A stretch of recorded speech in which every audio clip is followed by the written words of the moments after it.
It was just like any other Friday night in Madison's life. She went to bed excited at the prospect of being a part of her school's annual talent show. But little did she know that things were growing dim. When she woke up the following Friday morning, she reached for her glasses from her bedside table, only to realize she was in a world of darkness. Completely bewildered, she exclaimed. Mommy! Mommy! Help! I can't see! Mommy, help! Mommy! Startled by the blood-curdling scream, her mother rushed into her bedroom and asked, I am coming, my darling. What happened, Maddie? How do you mean that you can't see? Tears started flowing down Madison's cheek as she shared her dilemma with her mother. Instantly, her mother became worried, wondering if her child had gone blind. Madison's plan for the day was no longer a priority. Hurriedly, Madison's mother got her ready to take her to the doctor. She was referred by the doctor to see an ophthalmologist. Madison was puzzled by the fact that she could not see and what could have placed her in such a debilitating position. Madison then remembered that she had been experiencing some terrible headaches for the last few weeks, but she had thought nothing of it. A few days ago, she also experienced watery and itchy eyes while reading, but that too she gave no attention to. After a few examinations, the ophthalmologist called Madison and her mother to provide them with an update. The ophthalmologist said, Visual impairment refers to any visual condition that impacts or impedes an individual's ability to complete activities of everyday living, Savin 2016. There are four categories: legally blind, low vision, totally blind, and functional blindness.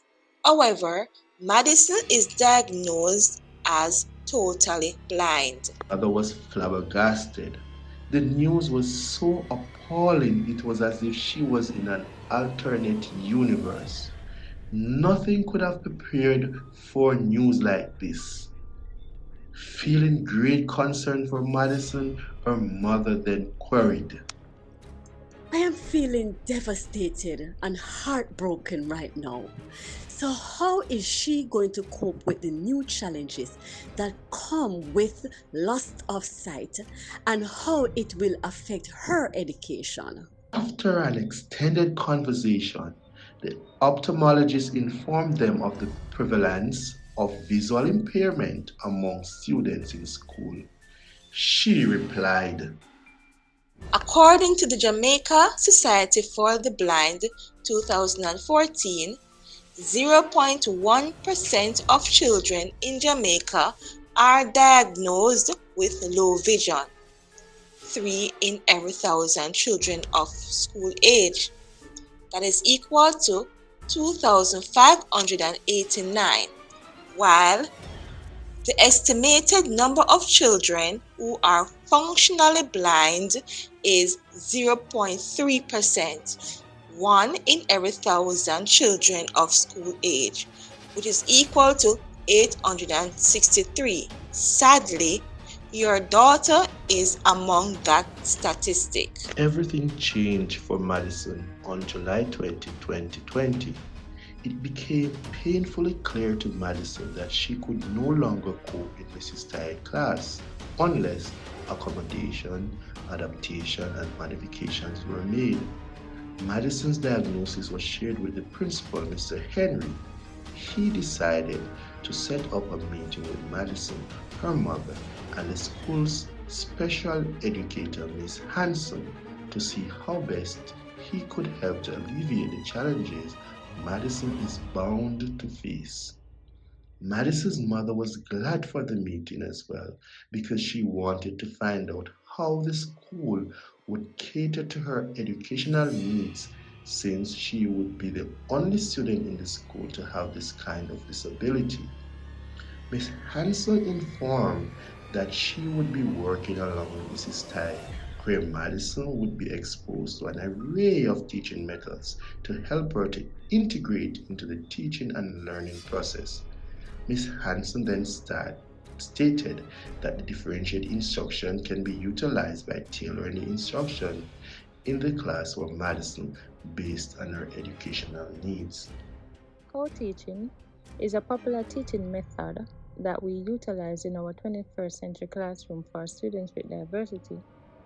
This is where Madison's teacher, Mrs. Tai, and I we work together in the classroom to provide Madison with specialized instructions based on her needs. Additionally, we would share ideas to deliver the lesson content to Madison effectively and incorporate strategies such as the providing of a sound rich environment and kinesthetic learning, where Madison would be engaged in physical learning rather than watching a demonstration. She will be using her other senses to get her work done. Miss Hanson further went on by saying, Madison will have access to a wide variety of assistive devices to aid her actively engage in the learning process. These include Braille Embasser, Braille audio books, and one of the most popular screen readers called the JAWS. The JAWS mean Job Access with Speech. It is a software program that enables a blind or visually impaired user to read the text that is displayed on the computer screen.